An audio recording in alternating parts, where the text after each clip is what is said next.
जैन मित्रांनो, मी आरिफ खान, भारतीय वाहन खरेदी विक्री संघटना राष्ट्रीय अध्यक्ष, जैन चालक मालक संघटना राष्ट्रीय अध्यक्ष. आजचा व्हिडिओ बनवायचं खरं कारण असं आहे की सगळ्या गाडीवाल्यांचे आणि गाड्या खरेदी विक्री करणाऱ्यांचे भरपूर फोन झाले. त्याचं खरं कारण असं आहे की जैन चालक मालक संघटनेतर्फे बी खूप मागण्या महाराष्ट्र शासनाकडून भारत सरकारकडे करण्यात आल्या. आता 2 कायदे या निवडणुकीच्या धामधुमीत आले, जे छुपे कायदे होते जेणेकरून प्रत्येक गाडीवाल्याला नुकसान आहे.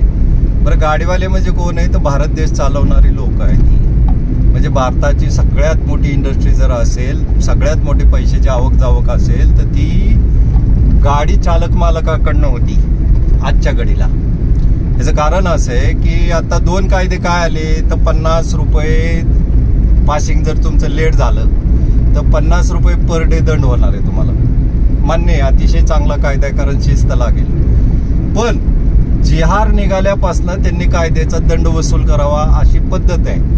पण RTO लोक मनमानी करून मागचे जे गाड्यांचे पासिंग राहिलेले आहेत त्यांच्या गाड्यांचे पासिंगचे सुद्धा मागच्या तारखेपासून पैसे वसूल करायला लागले की ज्यांचे कोणाकोणाचे 70-80 हजार रुपये व्हायला लागले. दुसरा एक कायदा आला, तुमच्या लक्षात आलं नसेल की 10% टोल टॅक्स वाढला.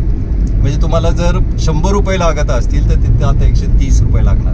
130 रुपये म्हणजे 30 रुपयांनी जर हिशोब केला तर त्याच्यामध्ये 6 कोटी कमर्शियल गाड्या आणि 9 कोटी कार गाड्या, म्हणजे 30% जर रुपयाने हिशोब केला तर 145 म्हणजे 6 कोटी फक्त कमर्शियल गाडीला पर डे म्हणजे पर मिनिटाला जाणार आहे. 6 कोटी रुपये म्हणजे गुणिले 24 तास म्हणजे गुणिले वर्ष, म्हणजे आपण इथं 30 रुपयांनी मरतो. 1 रुपयाचा जर हिशोब केला तर 145 कोटी रुपये आपल्याला एका मिनिटाला जात आहेत. आणि माझं गेलं तुझं नाही गेलं मला काय फरक पडतो, मी लय पैसे कमावतो असा विचार करणाऱ्या माणसाला येणारी पिढी माफ करणार नाही. सगळ्यात महत्वाचं, कारण आपण जगलोय आणि आपण माणसं आहोत आणि आपण गुलामी जर करत आहोत तर तुम्ही आपलं राहू दे. त्याला काही पैसे वाढल्याने मेल्याने 50 रुपये वाढल्याने काही फरक पडत नाही.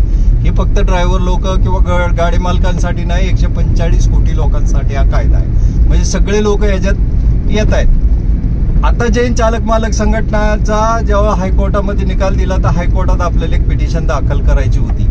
तर त्याच्यामध्ये जेव्हा आम्ही काही संघटनांशी बोललो तर त्यांनी आम्हाला सांगितलं बाबा तुम्ही करा, आम्ही तुमच्या मागे आहे. तर सगळ्यांनी मिळून हे करायचं असतं. एकट्याच्याने कोणी होत नाही. जे राव करल ते गाव करत नाही, जे गाव करल ते राव करत नाही.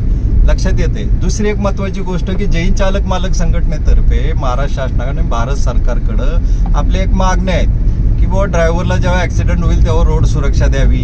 आता हिट अँड रनचा कायदा आला आहे. जैन चालक मालक संघटनेच्या वतीने आपण त्याच्यात पिटिशन सुप्रीम कोर्टात दाखल केली होती. तर त्याच्यामध्ये ते हायकोर्टाने ते स्थगिती दिली 1 जुलै 2024 पर्यंत, म्हणजे लोकसभा होण्यापर्यंत ही स्थगिती होती. आता लोकसभा झाली, सगळं झालं, आता परत ते सरकार आलं म्हणजे हा कायदा 100% लागू होणार. आपल्याला सरकारची कुठल्याही घेणं देणं नाहीये. ते कुठल्याही BJPचा असो नाही तर काँग्रेसचा असो, आपल्याला त्याच्याशी मतलब नव्हता. आपल्याला मतलब काय आहे? आपल्याला मतलब एवढाच आहे की कायदे आपल्यापासून रद्द व्हावेत.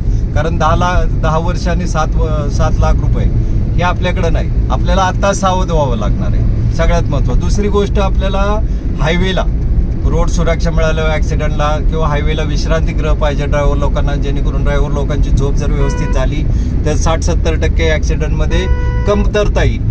पण हे सरकार काही लक्ष द्यायला तयार नाही. बोले नितीन गडकरी रोड बनवतात, एवढं मोठं जाळ उभं केलं मान्य, फुकट नाही, कुठं टोल द्यावाच लागतोय. म्हणजे तुम्ही रोड टॅक्स बी भरायचा रोड बांधण्यासाठी आणि टोल टॅक्स बी द्यायचा तो रोड बांधण्यासाठी. आता तुम्हाला ट्रकवाले किंवा कुठल्या गाडीवाले कमर्शियल असेल तर त्यांनी विचार करावा की तुम्ही PUC भरताय, पर्यावरण कर भरताय, ग्रीन टॅक्स भरताय, एकच टॅक्स 3 प्रकारचे भरताय. म्हणजे 1500 रुपये पर्यावरण जर कर भरला तर 600 कोटी गाड्या गुणिले 1500 रुपये.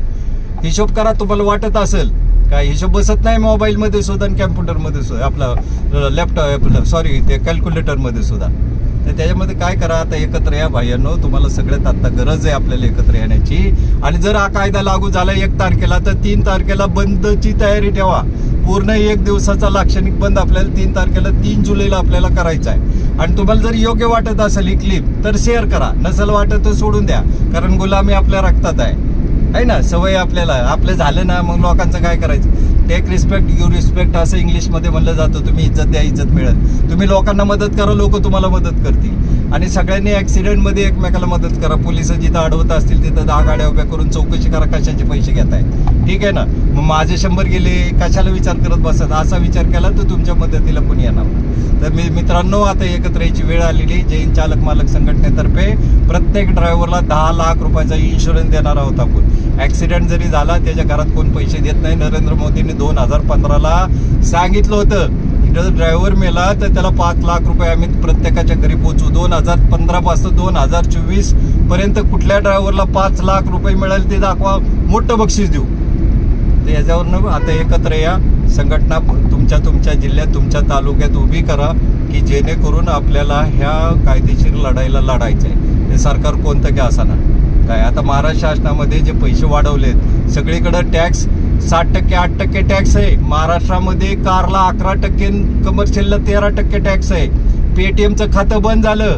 200 रुपये डिपॉझिट कमर्शियलचं होतं आणि 150 रुपये कारचं डिपॉझिट होतं. ते सगळ्यांचे बुडले. 9 कोटी गाड्या गुणिले 150 रुपये, 6 कोटी गाड्या गुणिले 200 रुपये. ट्रकला 200 रुपये, कारला 150 रुपये डिपॉझिट होतं. ते पैसे कुठे गेले? म्हणजे भारत सरकारला इलेक्ट्रॉनिक बॉन्ड नाही दिला म्हणून त्यांच्यावर कारवाई केली. ह्याच्याशी आम्हाला घेणदेण नाही कारवाई कोणावर करा. पण आमच्या पैशाचं काय? 150 रुपये कमी नसतात बाई. 150 रुपये गुणिले 9 कोटी गाड्या म्हणजे पैसे किती झाले? हे मेहरबानी करा. सगळ्यात जास्त महत्त्वाचं हे की एकत्रच या. तुम्हाला काय अडचण असेल तर मी माझा फोन नंबर देतो, तुम्ही त्याच्यावर कॉल करा. आपल्याला प्रत्येक ठिकाणी प्रत्येक जिल्ह्याला एक कार्यक्रम घेऊन प्रत्येकाला एकत्र करायचं आहे. जेणेकरून आपली एकी झाली तर हे सरकार झुकणार आहे. आंदोलन करून मेले तरी यांना काही फरक पडत नाही. अर्ज देऊन सुद्धा अर्ज कचऱ्यात टोपले.